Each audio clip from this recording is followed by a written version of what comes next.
Добрый день, это снова «Переплет». Я Андрей Алехин, и сегодня у меня очень серьезная... My greetings. My name is Andrei Alokhin. Today, very serious guest is in our studio.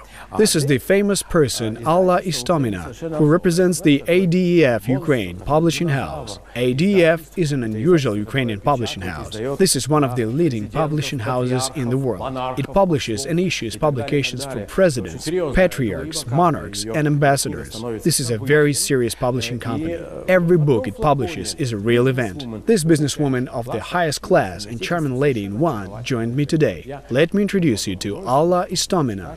Итак, знакомьтесь, Алла Истомина. Alla, ADEF-Ukraine is quite old. I would say it is rather an ancient enterprise. It was established in the middle of the 1990s. As I understand, it was a severe and starving time, and suddenly the publishing house was established.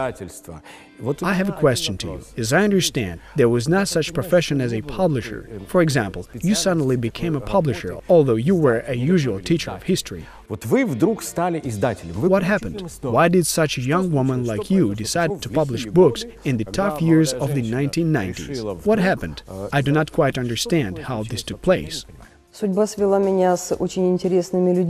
I met very interesting people, radiophysicists Ihor Shpak and Andrei Solomin, who had already registered a publishing house. When I started working at the publishing house, they had already prepared the first book for publication. It had the title Investment Management by Ukrainian professor and scholar Ihor Blank. The topic of the book was very relevant at that time. The fact that our book was stolen influenced information of the sphere of our business.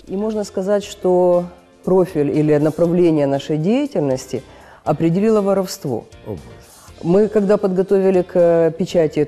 we prepared the book for publishing, we sent it to Kiev Book Factory to print it, and a cover on which the super quotation of ex-president Leonid Kuchma on the significance of investments was printed, but it was given to another printing factory. We had hardly made the book cover when the book appeared on the Petrivka book market and was being sold at an undercut dumping price.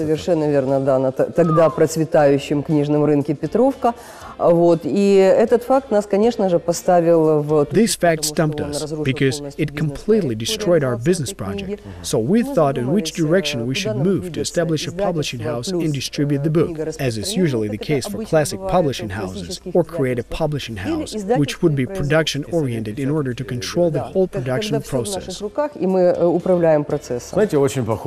You know, it is like the beginning of a TV series. A young beautiful girl with fiery eyes starts working at one of the publishing houses. She makes books and suddenly someone steals one of them. That was the first part of the series. The TV audience sits in front of the TV set and waits for the follow-up. In other words, you decide to take the business into your hands.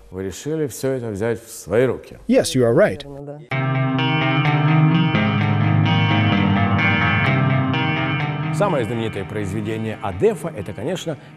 The most famous book published by ADEF is the Peresopnitsa Gospels. If you know, this is a Ukrainian relic book of the 16th century and the first printed book. It is the book on which presidents of Ukraine swore his oath on. So ADEF decided to republish the book. It was a great idea. At that time, I was a student studying the old Ukrainian language, reading the Peresopnitsa Gospels, and most students did the same. The book pages were very old, and I could hardly see what was printed on them, so I had to use a magnifying glass to see clearly every letter. Speaking the truth, the story about republishing of the Peresopnitsa Gospels is not simply like a TV series, but a true detective story, which involved presidents and patriarchs and was about mysterious murders.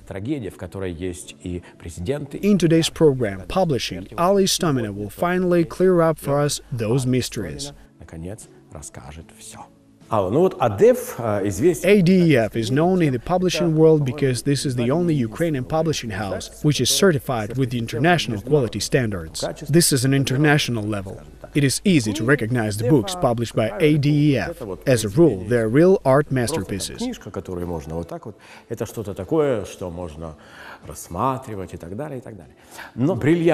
The pearl of ADEF is, of course, the Peresopnitsa Gospels, the story of which shattered the whole publishing world.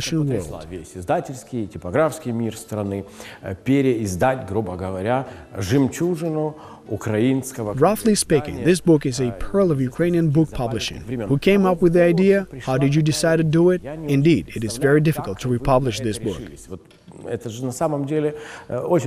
Идея эта действительно уходит корнями в тот же далекий 95-й. The idea dates back to the distant 1995, when our publishing house was established. Patriarch Volodymyr Romanyuk gave a blessing to our director Ihor Shpak for publishing the Peresopnitsya Gospels. By that time, the book had already become the book of the presidential oath. It became the book of the presidential oath because it was the first pattern of the Holy Bible in the old Ukrainian language of literature sources. Having received the blessing of the Patriarch, Ihor Shpak went to Switzerland to the publishing house Facsimile Verlag Age, which specializes in facsimile editions of such rarities.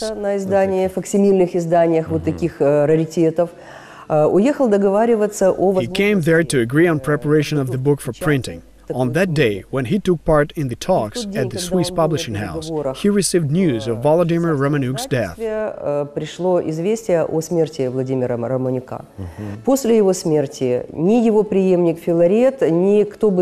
After his death, neither his follower nor Filaret wanted to continue this work.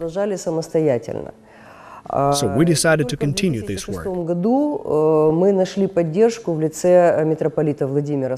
only in 2006 we were supported by an outstanding personality in the ecclesiastic world, Metropolitan Volodymyr Sabodan, who could highly appreciate the significance of the work and value of the re-edition of the Peresopnitsya Gospels.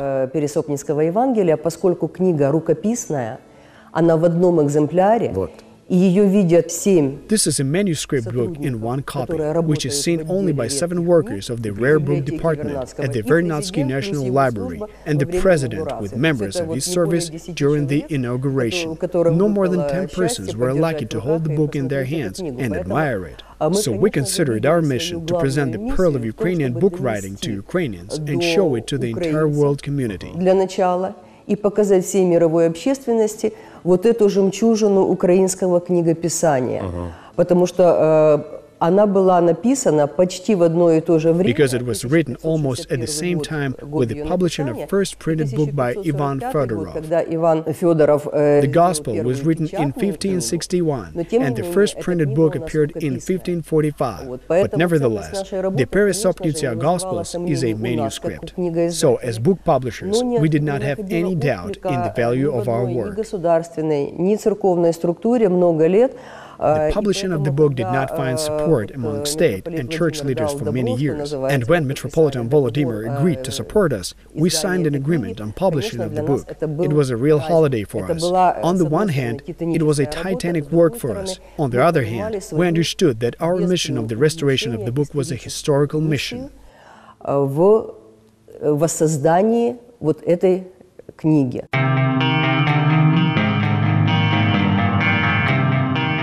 But having published the Peresopnitsya Gospels, we faced one problem. Average people could not read it. Only linguistic experts were able to read it. It was only beautiful pictures for them, because a few of people understand the old Ukrainian language. So someone came up with the unusual idea of publishing 2 books in one, in order that a reader would be able to read the old book and its modern version. Reading the book, readers could compare how the Ukrainian language changed over the last few centuries. Besides that, the ADEF publishing house went beyond this. It published several books on this principle. All of them had a great success. We will tell about that in our program today. Alla, tell me please, how did you change since the distant 1990s, when you were a young girl who knew nothing about the publishing industry? How did you succeed in becoming a reputable book publisher? How did you overcome the long way to fulfilling your dream? It was very difficult, because everything does not come easy in this life.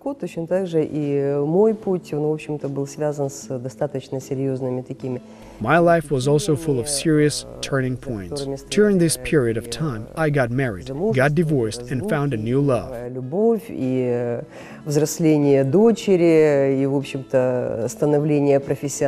I brought up 2 daughters and had to earn a second higher education, which was necessary in the early years of 2000. I overcame many obstacles and hardships.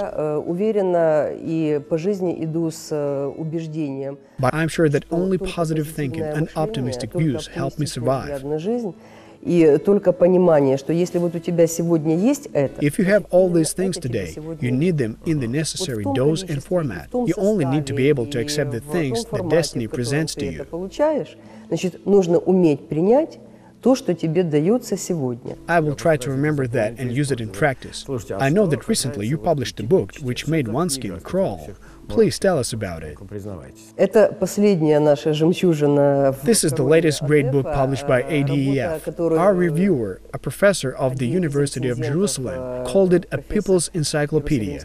This book is about the contribution of Jews to the establishment and development of the State of Israel. Вклад евреев Украины в создание и развитие государства Израиль.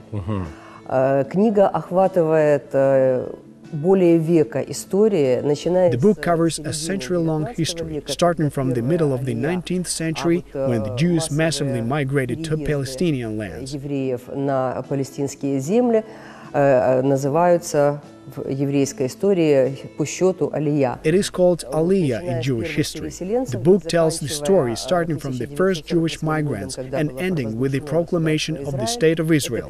This 600-page book describes not only historical epochs, but also tells about the fates of people who were born on Ukrainian land. На украинской земле, но всю свою жизнь посвятили тому, чтобы поднимать из руин. Over their entire life, the characters in the book rebuilt their state from ruins and tilled the land on stones and bogs. The book's introduction tells that the Jews are the most ancient people on earth, and the State of Israel is one of the youngest states in the world. That is the quintessence of the whole book. The book describes destinies of people who were jewelers, lawyers, and scientists, but they were strong enough to leave their wealth in Ukraine and move to Israel. Юристами, учеными, но при этом оставили свое благополучие здесь, с кирками, с лопатами. They had to live in tents and wooden ravines, work hard and develop their estate. They built it understanding that neither they nor their children, in the best case scenario, only their grandchildren, will live in a prosperous state. Будут жить настолько достойно, насколько им бы хотелось.